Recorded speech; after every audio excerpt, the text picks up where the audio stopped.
Hi guys, so as you saw in the thumbnail, we are going to be taking this simple kind of plain Jane font and we are going to be transforming it into something that's a little more decorative and is going to include these glyphs. I want to show you how to access these glyphs as part of your fonts. Not all fonts have them, but if they do have them, you definitely want to have access to them. Now let me start by saying I am in Silhouette Studio Business Edition, but you can access glyphs from Silhouette Studio Design Edition and up. You cannot access glyphs from the basic. I just want to put that out there up front so nobody's frustrated. I apologize that I don't know anything about Cricut or Cricut software. I am definitely a Silhouette user through and through, but I know that there's a lot of really good tutorials out there to teach you how to use Cricut. So without further ado, let's get to designing.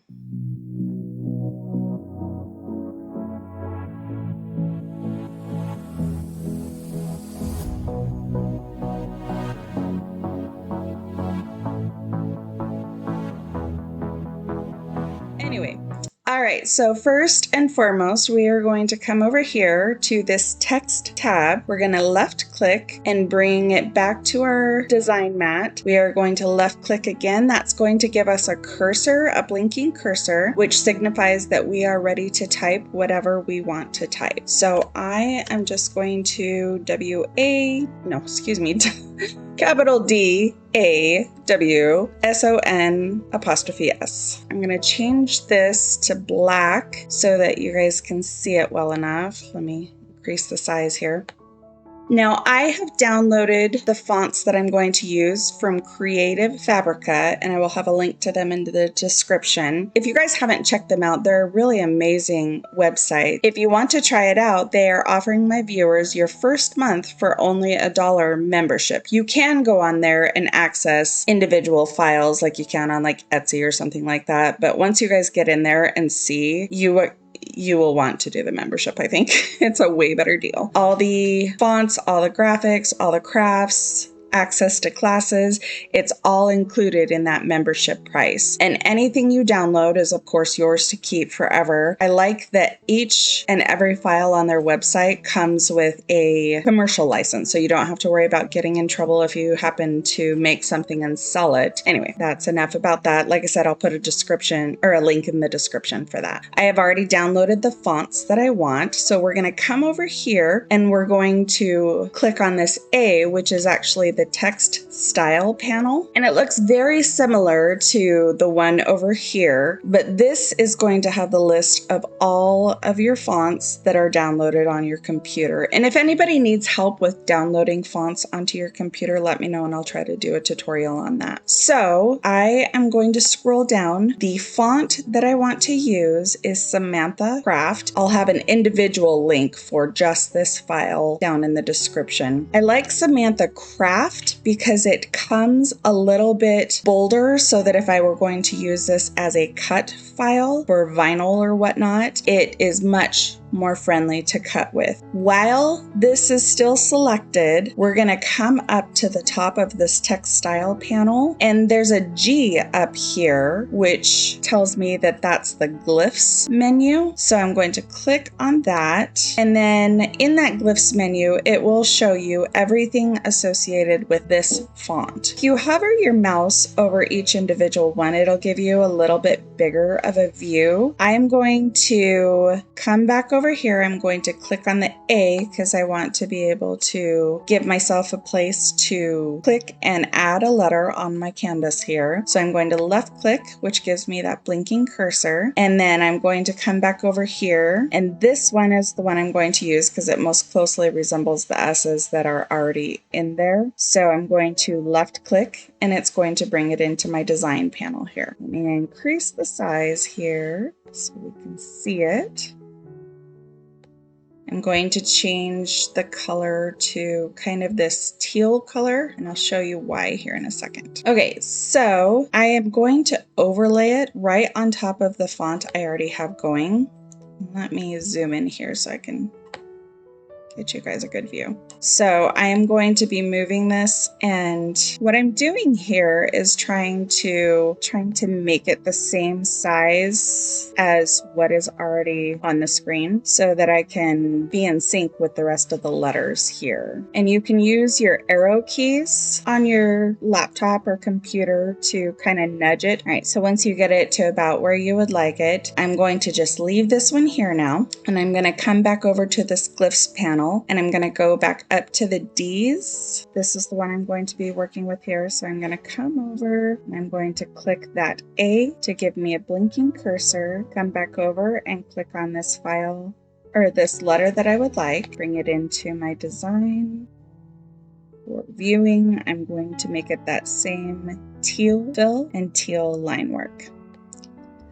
So again, going to lay it right over the current letter that's there. And I am trying to, with this particular D, I lined it up with this strike of the D that was already in the font. I know this looks like it's way off because of the scrolliness of the glyph, but like I said, I lined it up with this strike of the main part of the D here. So before we go any further, I always like to give myself a safety net. So you're going to push Alt and left click and drag it away, and that gives you an exact duplicate there. Okay, now that we have our safety net established, I'm going to come back to this black part of the font that we originally started with. I'm going to right click, and then I'm going to bring to the front, because that's what we're going to be working with next here. So then while that's in the front, I'm going to right click again, and I'm going to push ungroup. And what that's going to do is make each one of these letters its own individual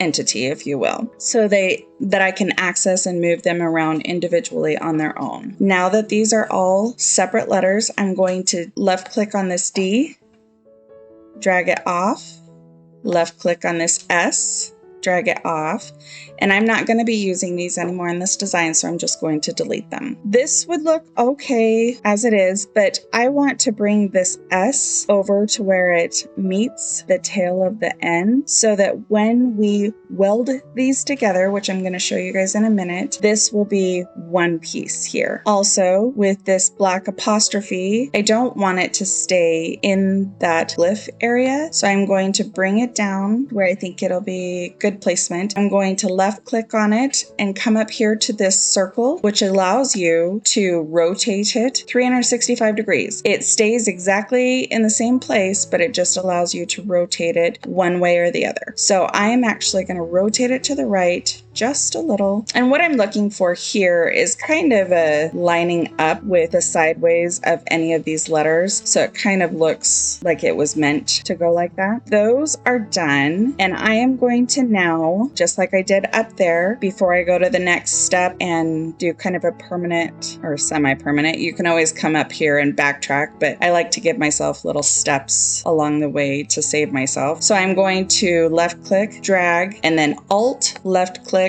and drag it away here and give myself another safety net step, because we're going to come in and we are going to left click, drag to select all of these, and then right click on a letter, and I'm going to weld. You can alternately come up here to this square and circle area that are kind of overlapping, and you can weld from there, but oftentimes I just do it with the right click because it's right there. So I'm going to weld all of this together. Before I do that, let me show you guys why I'm going to do this. So if I let's change all of these to the same color so I can show you what I'm talking about. I'm changed the fill to black and the line work to white. And then if I zoom in on these letters here, I hope it's going to show up well enough. You can see this barely slight white here. That's actually going to cut if I leave it the way it is, if I were going to cut this out of vinyl. So it's going to not be this cohesive kind of script font anymore. It's going to cut these individual files. And for some things you might like that, but I don't want that for this design. So I am going to come back out. I'm going to left click, drag, make sure you get it all incorporated. And I'm going to right click, and then I'm going to weld these together. Now, because the D D was not touching. It is still its own separate file or own separate letter. And same thing with this apostrophe. That's not touching anything.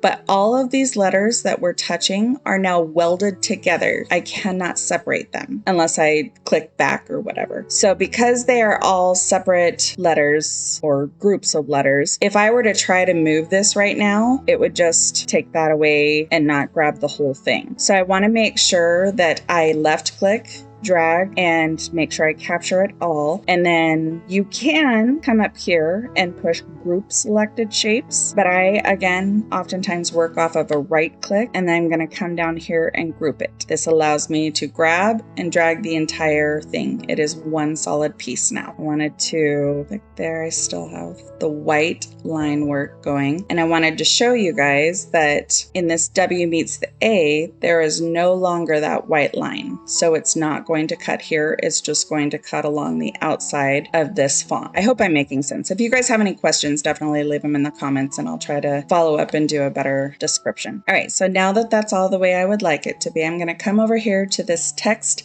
style panel again. And the next one I want to use is called HARDTOWN. And I really love using like solid fonts with swirly fonts or script fonts. I just think they complement each other so very well. I'm going to left click on the HARDTOWN, and then I'm going to come over here to this text panel, left click, and then left click again on my canvas to bring up this blinking cursor. So now I am going to just type out the next word we're going to be working with. Oops. I guess there's 2 Ks in bookkeeping.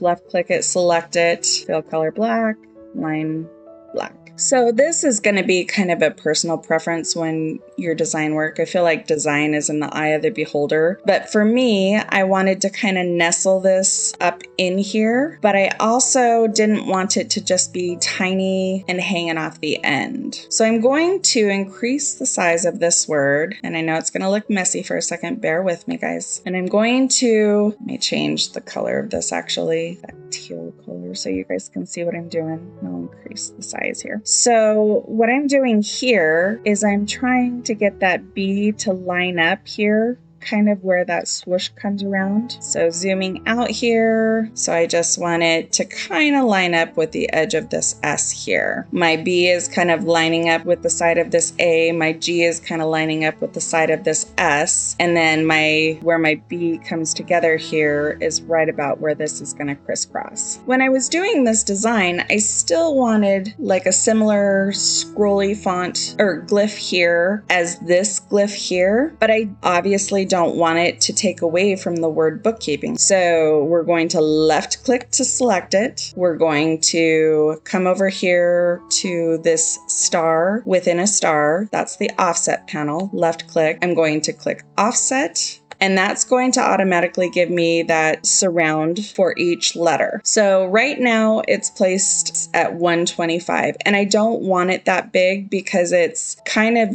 cutting into the top, to the bottom of the A here, and I want it to just kind of nestle below it. So I click on it and I backspace, and I'm going to change it to 0.025. And then instead of apply, which makes it permanent, I'm going to click right here, which will allow me to change it if I don't quite like it. So let's zoom in a little bit here. And as you can see, it's going to set right below that A, but still give me an area to block out. So I really like where that is sitting. So I'm going to come back here. Now I have that part selected and I want that to remain. So I'm going to hit apply. So what it did was changed that offset into individual little letters here, but the main font that I used, so if I drag this away, is all still one. So this is going to act as kind of a block. I'm going to left click, drag, and if I shift and left click on this top, it deselects it, leaving only this offset part selected. So I'm going to go ahead and right click and group those together. And I'm going to right click on that and bring to front to make sure it's in front of this black part. Let me change this to white so it's easier to see. So you can see that it's on top of the black here.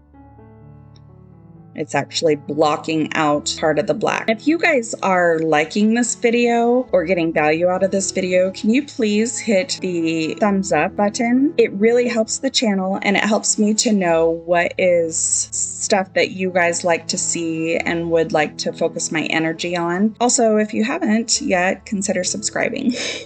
All right, so here we are. This is still offset of the word bookkeeping, and it is in front of the black of the Dawsons. So I am going to left click and drag and select both of these, and both of them have to be selected, and the offset in this case does have to be in front of the black Dawsons part to do what we're about to do, which is called a knockout. So I'm going to come over here to what's called the modify panel, which is kind of confusing because it looks very similar to the weld icon up here, but you can see it's got kind of lines through it. So this is the modify panel that we're going to left click, and then because bookkeeping offset is all grouped together, and because Dawson's regular font is all grouped together, we are going to be able to come up here and subtract. And what this is going to do, because the offset of bookkeeping is on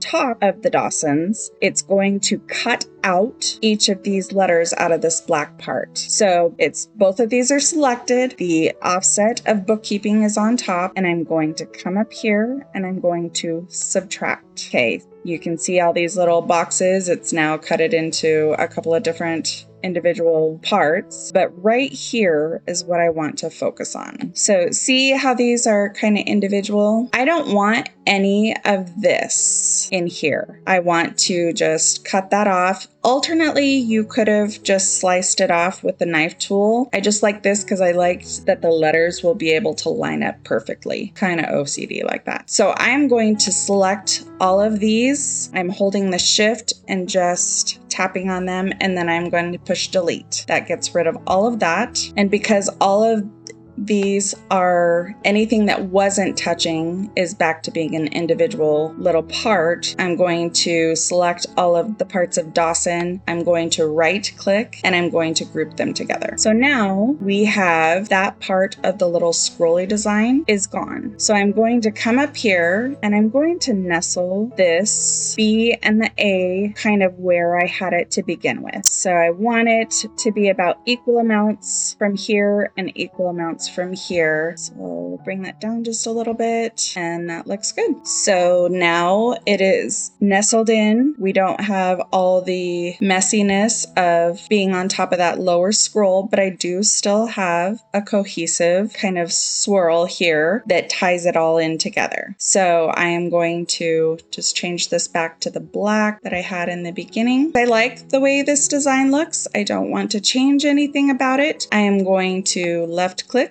drag, and I'm going to group them together so that I can move them as one piece. So now that we have this design the way that we would like it, I'm going to bring in the solid background of the design. And I got this part from Terra Goods on Etsy, and I will link it in the description. They have also been so generous to give us a 25% off coupon code for everything on their store. So definitely check them out and show them some love and get a little bit of a discount while you do so. So I could come up here and click file and find the file on my computer, and it would open into a separate screen, and then I could just copy and paste it into this. But to shorten your time, I come up here to the actual Word file, left click, come down to merge, left click, and then I'm going to quickly find the file on my computer, and then I'm going to left click to select it, press OK, and it's going to bring this design into the same screen that we were working on. Obviously, this is entirely way too big for what I'm going to be doing here, so let's shrink this. Let me go ahead and just move all of this a little further off to the side here. Alrighty, so when I brought this in, when I merged this into this screen, it automatically left it up on top. So we are going to right click and push send to to back. So left click, send to back. And that's going to put it back behind all of our design, or our letter design here. Okay, and I want to make sure that I get it where I would like it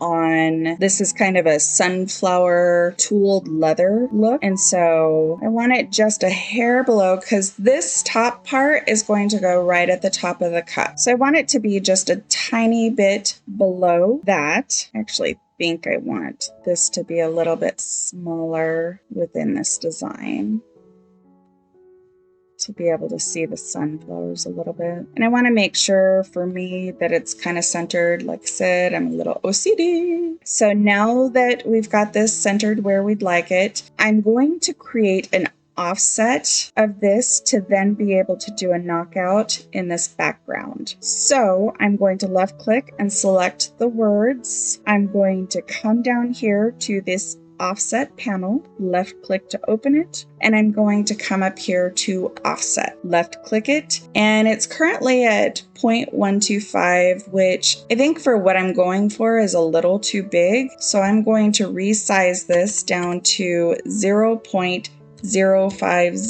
and then I'm going to click right here to give us a temporary read, and I think I'll like that. So I'm going to hit apply. This has a couple of different files in it, so before I click on anything, I'm going to group the separate parts of that offset together. Click off of it, and then I'm going to click and drag away these solid words, and then I'm going to left click, shift, and while I'm holding the shift key, left click again, and that allows me to only select this part. Let me change the color here so you guys can see what I'm doing. So I'm going to left click, drag over, select both of these, and I'm going to come over here to that modify panel like we did before. I'm going to come up here and I'm going to subtract. And what that has done is created a cutout or a knockout in this area. See how these all were part of those letters? Let me back up there, get that where it needs to go. I am going to left click,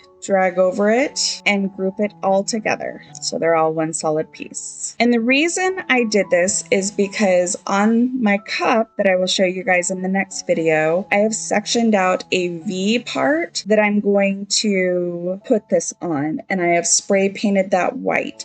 I'm going to be printing this water slide on a clear water slide. And I did this knockout because when I put this on, it gives it just a little bit of a breakup to where you can see these words amongst this background. Because I have white on my cup, this is going to be printed on clear. This is actually going to be clear. I'll show you guys here. I'm going to create a box here just so I can show you.